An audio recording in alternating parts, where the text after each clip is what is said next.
Bienvenue au laboratoire numéro 9 où nous allons faire une identification d'anticorps irréguliers en tube, des phénotypages et une compatibilité. Nous allons débuter le laboratoire cette semaine par la méthode abrégée pour la suspension globulaire d'une concentration de 3 à 5 %. Vous avez pratiqué la semaine dernière lors du dépistage. Nous allons refaire la même technique pour la méthode abrégée pour la concentration 3 à 5 %. Et vous aurez aussi à faire une concentration 3 à 5 % pour un culot globulaire et on va faire la même technique, on va effectuer la même technique, la méthode abrégée. Vous allez devoir faire une suspension globulaire 3 à 5 % pour votre patient, même si votre ABO-RH est déjà fait, parce que vous allez utiliser cette suspension 3 à 5 % pour votre phénotypage par la suite, pour phénotyper votre patient un petit peu plus tard dans le laboratoire. Aujourd'hui, donc cette semaine, la semaine dernière, vous avez eu 3 dépistages d'anticorps, 3 recherches d'anticorps sur 3 patients différents, dont un a donné des résultats positifs. Donc, vous avez eu des agglutinations, des forces de réaction dans une ou plusieurs bouteilles, soit 1, soit 2 ou soit 3 dans le panel. Donc, on va continuer avec ce patient. Vous avez seulement fait la recherche d'anticorps irréguliers et maintenant, nous allons faire l'identification d'anticorps irréguliers cette semaine. Comment allons-nous procéder pour l'identification d'anticorps irréguliers? C'est une technique TIAG ou Coombs indirect. C'est la même technique que ce que vous avez fait avec le dépistage la semaine dernière. Vous allez utiliser par contre des cellules de dépistage, des cellules commerciales du groupe O, mais il va y avoir 11 bouteilles au lieu de 3. Et vous allez devoir aller vous chercher la feuille de travail correspondante à ces 11 bouteilles. Donc, vous allez devoir vérifier le numéro de lot et la date de péremption et aller chercher votre feuille de travail correspondante.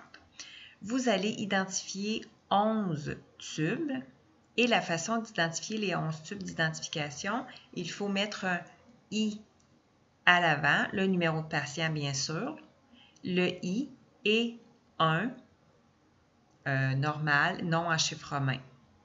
Et vous allez ainsi de suite jusqu'à 11. Donc, le numéro de patient I2, le numéro de patient I3 et ainsi de suite. Dans ces tubes d'identification, vous allez mettre 2 gouttes de lisse, 2 gouttes de plasma du patient et 1 goutte de globules rouges des cellules commerciales 1 à 11. Faites attention de ne pas vous tromper, c'est-à-dire de mettre, exemple, la bouteille numéro 4 dans le tube numéro 3 ou le tube numéro 5. Donc, il faut être très concentré pour vraiment mettre les bonnes cellules dans les bons tubes. Par la suite, vous allez faire l'auto-témoin ou autocontrôle qu'on appelle. Vous allez identifier un tube, numéro de patient avec AT pour auto-témoin. Vous allez déposer 2 gouttes de lisse, 2 gouttes de plasma et 1 goutte des globules rouges de votre patient. Donc, les globules rouges 3 à 5 % que vous avez préparés. Ici, on fait l'auto-témoin dans le but de déceler un auto-anticorps, donc son propre plasma avec ses propres globules rouges. Vous le mettez à la suite de vos 11 cellules. Les 11 cellules plus l'auto-témoin, vous allez les centrifuger 30 secondes, les lire. Par la suite, même si vous avez un résultat positif, vous allez devoir, une agglutination que je veux dire, vous allez devoir les incuber, vos 12 tubes, dans le bain sec à 37 degrés, 15 minutes, centrifuger et relire. Si vous avez encore des résultats, que ce soit positifs ou négatifs, vous continuez. Vous allez laver 3 fois vos 12 tubes et par la suite ajouter 2 gouttes d'anti-IgG. Si le résultat est positif, macroscopiquement, vous arrêtez à cette étape. Si par la suite c'est négatif ou vous n'êtes pas certaine de votre résultat, vous allez voir au microscope inversé. Si c'est négatif encore, vous devez ajouter les cellules de Coulls. Si c'est positif, par contre, au microscope inversé, vous arrêtez l'analyse à cette phase. Regardons ensemble la marche à suivre pour les identifications d'anticorps irréguliers. Vous devez vérifier le numéro de lot et la date d'expiration. On l'a noté tantôt et mettre un crochet à côté sur votre feuille de travail. Je vous en ai parlé tantôt. Identifiez la feuille de travail avec les informations requises en incluant le milieu réactionnel, les phases réactionnelles et l'autotémoin. Vous allez avoir des modèles en laboratoire pour vous aider. Éliminez les antigènes absents de toutes les hématies et dressez la liste des anticorps non dépistés. C'est une petite nouveauté par rapport au dépistage. Pour chaque hématies, barrez les plus dans les colonnes lorsque les résultats du plasma du patient est négatif pour chaque phase réactionnelle. Ne pas oublier de tenir compte de l'effet de dose, exception pour les antigènes CW, grand K et Louis A, Louis B. Éliminez l'antigène lorsque 2 hématies ont été barrées dans la colonne. Ne pas oublier qu'on peut utiliser les résultats du dépistage pour cumuler les 2 hématies. Dans ce cas, inscrire la lettre D pour dépistage à l'intérieur de la case de l'antigène ou en haut du tableau d'identification avec une flèche. Identifier l'anticorps dont le profil antigénique correspond au profil de réaction du plasma du patient. Dresser la liste des anticorps à éliminer. Ces anticorps devront être éliminés à l'aide d'hématies supplémentaires. Ce n'est pas une analyse que nous allons faire cette semaine. Nous allons voir si on va avoir assez de temps pour faire les analyses supplémentaires, mais sinon, vous allez le voir dans le deuxième cours d'immunohématologie.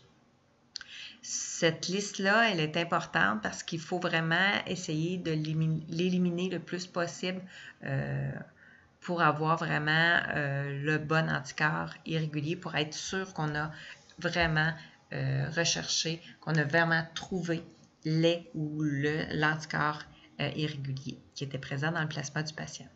Phénotyper les globules rouges du patient pour l'antigène correspondant à l'anticorps identifié pour vérifier l'absence de cet antigène et contrôler les résultats de l'identification.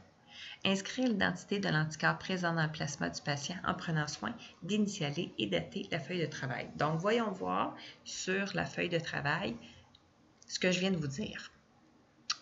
Donc, ici, le numéro de lot, il est pas à la même place que la feuille de travail du dépistage, donc faites attention. La date de péremption, vous devez cocher. Le nom du patient, donc ce qu'on vous demande, les informations, le numéro de dossier, le groupe sanguin du patient.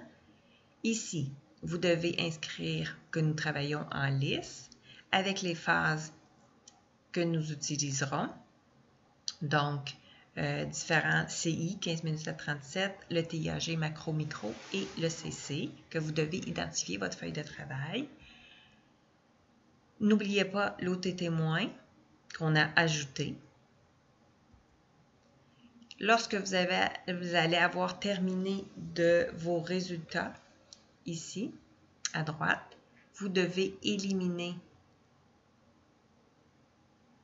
avec la technique que vous avez apprise et vous devez par la suite, vous pouvez par la suite barrer lorsque vous avez deux éliminations et plus. Vous pouvez vous aider aussi à l'aide si vous avez juste une élimination. Vous pouvez aller revoir sur votre feuille de travail de dépistage pour vous aider à annuler. Si sur la feuille de dépistage, il y a déjà une annulation, vous pouvez annuler complètement et inscrire le petit D en dessous, comme quoi vous êtes allé chercher une deuxième élimination dans le dépistage. La partie du haut ici, c'est nouveau pour vous, c'est anticorps non dépistés par rapport au dépistage, je veux bien dire. Vous voyez, on a marqué anti-JSA ici, l'exemple, c'est qu'il y a des zéros partout. Ça veut dire qu'il n'est pas présent sur aucun globule rouge des 11 cellules. Donc, si mon patient avait un anti-JSA dans son plasma, il ne pourrait réagir car le JSA n'est pas présent.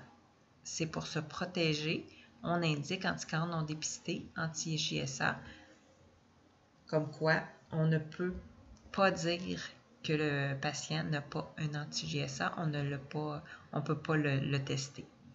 Pour ce qui est des anticorps à éliminer, ce sont des anticorps que vous ne pouvez éliminer, qui restent dans le fond dans votre panel, qui ne ressemblent pas non plus au profil antigénique. Donc, les anticorps ici à éliminer étaient le grand C, le grand E, le CW, le grand K, KPA, JKB, Louis A, N, petit S, et Luthéran A. Ce sont des anticorps qu'il va falloir retravailler, mais ce n'est pas dans ce laboratoire-ci que vous allez continuer les analyses pour ces anticorps. Le dernier, c'est de mettre l'anti-FYB. Donc, c'est celui qui correspondait le plus au profil que ce que vous avez eu comme réaction ici à droite. La date, bien sûr, et vos initiales. La prochaine étape, lorsque vous allez avoir trouvé votre anticorps irrégulier, vous allez devoir phénotyper. Vous allez devoir phénotyper les globules rouges du patient et vous allez devoir phénotyper les globules rouges du culot sanguin. Donc, on va lui donner un culot sanguin, on va le transfuser, votre patient, et vous allez devoir le phénotyper. Vous allez avoir un portoir avec plusieurs antisérums commerciaux et ils ont des protocoles différents. Okay? C'est-à-dire, l'anti-grand C, si votre résultat est négatif à centrifugation immédiate, c'est de 5 à 10 minutes à température de la pièce. Tandis que vous prenez un anti-FYB, on va vous dire, après centrifugation, si c'est négatif, vous devez incuber 15 minutes à 37, faire 3 lavages, 2 gouttes d'anti-IgG, macro, micro et cellules de Coombs. Donc, l'anti-FYB est beaucoup plus long à faire que l'anti-grand C. Mais chaque bouteille a son protocole différent. Donc, vous devez lire sur la bouteille le protocole pour suivre vraiment ce qu'il y a à faire.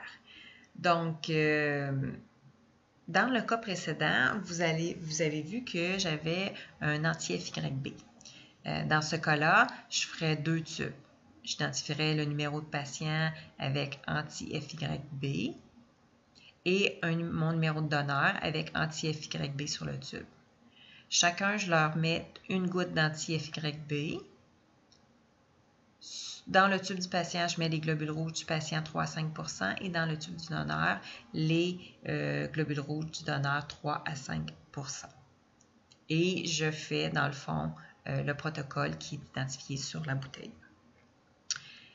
S'il y a agglutination, c'est qu'il y a une présence de l'antigène et s'il n'y a pas d'agglutination, c'est qu'il y a absence de l'antigène. Nous recherchons dans ce cas-là une absence d'antigène. Si mon patient a développé un anti-FYB, il ne peut avoir l'antigène FYB. Donc, je m'attends à ce que mon résultat soit négatif, donc il n'y a pas d'agglutination. Et lorsque je veux lui donner un culot sanguin, bien, je m'assure que il n'a pas l'antigène sur les globules rouges que je veux lui donner. Si je lui donne des globules rouges avec l'antigène FYB et qu'il a l'anticorps dans son plasma, mais ça ne donnera rien la transfusion sanguine. Voici sur votre rapport où vous devez inscrire votre phénotypage. Là, on peut regarder aussi en même temps votre identification. La semaine dernière, vous avez rempli cellules 1, 2 et 3. Vous aviez inscrit positif, vos initiales et la date. Cette semaine, on va ajouter l'auto-témoin Et vous allez indiquer ici votre résultat final de votre identification, de votre anticorps que vous avez trouvé, avec à côté d'auto-témoin ici, neg en lettres. Donc, c'est la reproduction de l'auto-témoin, la transcription. Vous devez initialer et dater, bien sûr. Pour ce qui est du phénotypage du patient, vous voyez que ici, vous avez des espaces. Donc, vous allez inscrire ce que vous utilisez comme antisérum commercial. Ici, dans notre cas, c'est FYB. Et vous allez regarder le protocole. Le protocole mentionnait un TIAG. Donc, on a centrifugé négatif. On a incubé 15 minutes à 37. On a fait 3 lavages. On a ajouté 2 gouttes d'anti-IgG. On a lu, c'était négatif. On est allé au microscope, c'était négatif. Et on a ajouté les cellules de Coombs positif. J'ai mis mon crochet pour ma température lorsque je suis allée au bain. Initial avec date. Et l'interprétation doit se faire de cette façon. FYB négatif. Donc, je n'ai pas trouvé l'antichaîne FYB sur les globules rouges du patient. Ne marquez pas, n'inscrivez pas un trait devant, parce que si vous inscrivez un trait, on parle de l'anticorps. Nous, on a fait la recherche de l'antigène. Donc ici, mon patient n'a pas l'antigène FYB.